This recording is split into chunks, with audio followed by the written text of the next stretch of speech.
My name is Melissa Fitzsimmons, and at Dee's House, I am the executive director and clinical coordinator. A lot of people that I work with will describe their addiction as really, really dark. It's very lonely, it's very scary, it's very, chaotic. The 12-step philosophy is that it is a disease of the mind. When an addict puts a substance into their body, it manifests into a craving. So whereas somebody, and there's all sorts of addictions, right? So we're not just talking about drugs and alcohol, but it's the sense of never being able to get enough. And so it's the brain chemistry of trying something and just wanting more and more and more and doing it despite negative consequences. And most people don't understand that.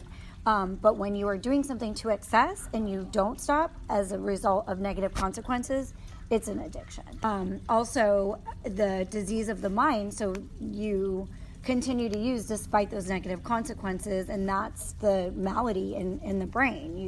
You're going to jail, you're getting DUIs, and you just can't stop.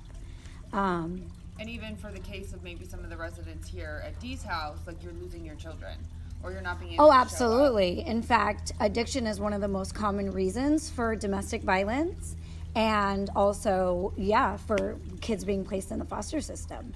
And, when we're talking about it from that perspective, I can see why people question, like, well, it doesn't really make sense. You're losing your children. Like, how do you not love your children?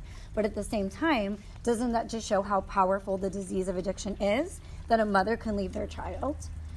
There's got to be something a little bit deeper than just wanting to use drugs and alcohol. It's literally something that's stronger than themselves, and they can't stop alone. They also talk a lot about the spiritual malady, not really having any type of focus or drive or faith is an essential piece of the 12-step program as well. And, in the 12-step meetings, they talk a lot about a higher power of your own understanding, something that can bring you back to, the place where you once were before your addiction took over. Researchers still don't know to this day exactly how to pinpoint, what differentiates an addict from a non-addict. If you were talking to somebody with schizophrenia, you wouldn't necessarily tell them to stop having delusions, hearing voices. How would they do that? They need treatment. They need medication. They need therapy. They need coping skills on how to deal with the things that come up as they arise. It's the same exact thing with addiction.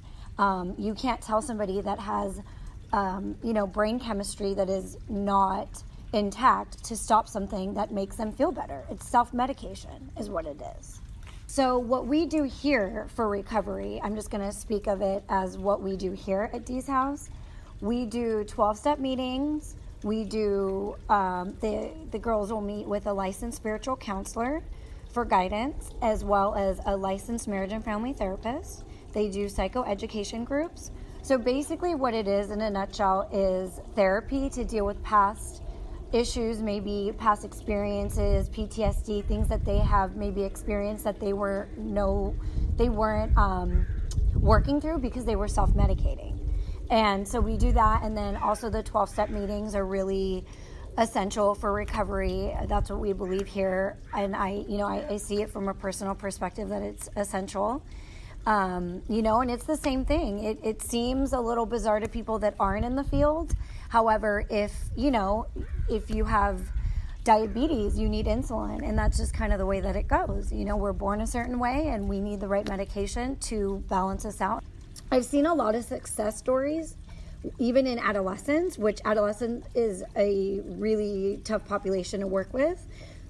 But I think what I like the coincidences or the similarities that I've seen in the people that have recovered and do recover is the ability to be willing to do anything to stay sober or to recover.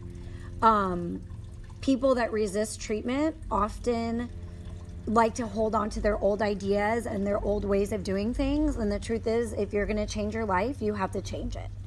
The things that you used to do in addiction, they're not going to work, when you're moving forward and trying to recover. because you have to change the way that you think, you have to change the way that you act, and you have to change the way that you feel.